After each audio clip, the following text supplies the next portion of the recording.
Serangga yang dimaksud apa? Kalau itu jenis belalang, maka belalang adalah bangkainya adalah suci.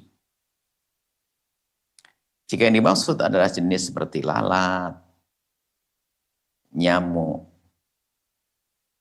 asalkan nyamuk bukan kita sengaja untuk meletakkannya, karena itu termasuk jenis binatang yang tidak punya aliran darah, maka dimaafkan segera saja diambil. Karena ada contoh pada zaman Nabi, ada lalat jatuh ke air. Padahal di dalam mazhab kita Imam Syafi'i, lalat kalau jadi bangkai juga najis. Tapi ternyata tidak merusak. Nah, kemudian malah suruh nyelupkan. Ya, berarti kan nyelupkan di sini adalah untuk menghindari daripada penyakitnya. Kemudian setelah itu tetap diminum. Jadi kalau urusan seperti itu, asalkan tidak dengan sengaja. Jadi ada kalau jenis belalang, memang jenis belalang adalah bukan suatu najis. Kalau jenis belalang adalah tidak najis. Tapi kalau seperti nyamuk, seperti lalat, dalam mazhab kita Imam Syafi'i adalah najis. Selagi kita tidak dengan sengaja meletakkannya, ya kayaknya nggak ada orang meletakkan. Saya kira, ini ada tambahannya biar sedap, ya nggak ada begitu. Tapi kalau sudah terlanjur masuk, cabut saja, selesai.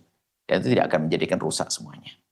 Kan dimaafkan dengan serangga-serangga semua itu dimaafkan, gitu ya, insya Allah. Semoga Allah memberikan kepada kita penjagaan. Nah, yang perlu kami hadirkan sih, jangan sampai Anda gampang kena masuk was-was. Makanan sebanyak itu dibuang semuanya dan sebagainya. Ada kemudian belum lagi kalau kita menyeberang kepada madhab yang lain seperti madhab Imam Malik, lebih ringan lagi. Nah, kita perlu saat ini, apalagi ini adalah bukan. Jadi ada kalau kita bicara tentang kesalahan dan dosa, dosa yang paling berat adalah dosa ganggu miliknya orang, haknya orang lain. Adapun hal ini adalah hal yang bukan, tidak ada urusan dengan orang, haknya orang, tidak ganggu orang dan sebagainya. Dan masih ada peluang, apalagi peluang dalam madhab kita dan madhab lain, maka jangan terlalu ketat sehingga Anda merepotkan diri Anda sendiri lalu menjadi orang yang was-was. Sehingga sampai ada orang berkata, sampai kau bilang, ada kaki nyamuk, kotoran. Saya melihat ada kotoran lalat ada di hebatnya. Kok sampai ketahuan kotoran lalat, matanya itu melihatnya, barangkali kakinya. Karena kalau orang was-was terus kebayang-bayang, maka yang menjadi masalah adalah diri Anda yang kena was-was, jangan bikin orang lain gelisah.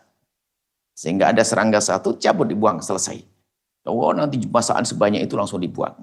Nah, karena kalau serangga adalah termasuk yang jenis binatang yang tidak berdarah, maka dimaafkan ya. Tentunya dengan beberapa catatan, bukan dengan sengaja Anda mencelupkannya, bukan dengan sengaja Anda meletakkannya. Itu saja. Semoga Allah memberikan kepada kita semua kesehatan, termasuk kesehatan mental, supaya tidak kena was-was ya.